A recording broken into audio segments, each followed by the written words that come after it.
కుక్కల బెడద నుంచి కర్నూలు నగర ప్రజలను కాపాడాలని పట్టణ పౌర సంక్షేమ సంఘం ఆధ్వర్యంలో కర్నూలు కలెక్టర్ కార్యాలయం ముందు ధర్నా చేపట్టారు. కర్నూలులో కుక్కల బెడద ఎక్కువగా ఉందని అధికారులు వెంటనే స్పందించి వాటిని నియంత్రించాలని కోరారు. గతంలో కర్నూలు నగరపాలిక సంస్థ అధికారులు కుక్కలకు కుటుంబ నియంత్రణ ఆపరేషన్లు చేసేవారని, ప్రస్తుతం అవి చేయడం లేదని వారు తెలిపారు. వెంటనే కుక్కలను విధుల నుండి తరలించి వాటికి కుటుంబ నియంత్రణ ఆపరేషన్లు చేయాలని వారు డిమాండ్ చేశారు.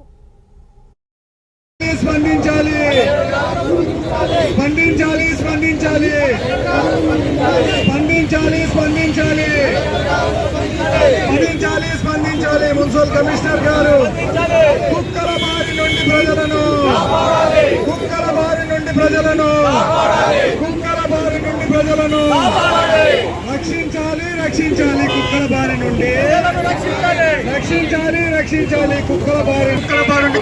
కర్నూలు నగరంలో కుక్కల బెడద వీధులలో చాలా ఎక్కువైపోయింది. చిన్నపిల్లలైతేనేమి, స్త్రీలైతేనేమి, వృద్ధులైతేనేమి ఎవరు వీధులలో తిరిగే పరిస్థితే లేదు.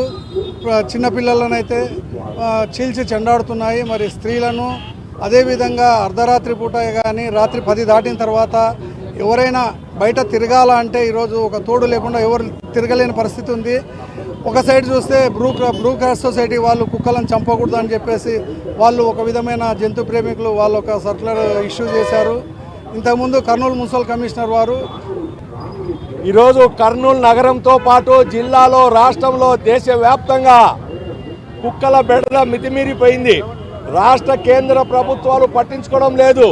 ఏమంటే కుక్కల సంఘం వాళ్ళు ఎవరో కంప్లైంట్ ఇచ్చినారని కుక్కలను చంపకూడదంటే, మరి కుక్కలు మనుషులను చంపుతూ ఉంటే మరి చట్టాలు ఏం చేస్తున్నాయి, ప్రభుత్వాలు ఏం చేస్తున్నాయి, పాలకులు ఏం చేస్తూ ఉన్నారు?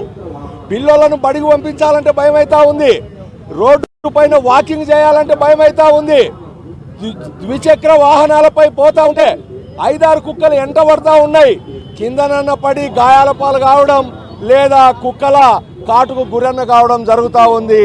ఘోరంగా ఉంది పరిస్థితి. బయటికి అసలు ముసలి వాళ్ళు అయితే బయటికి రావడానికి భయపడతా ఉన్నారు. చిన్న పెద్ద తేడా లేకుండా రోడ్ల మీద తిరగాలంటే భయపడుతూ ఉండే పరిస్థితి ఉంది.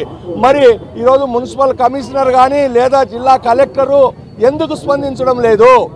మరి కుక్కలకు చంపకూడదు, ఓకే చంపకూడదు, మంచిది.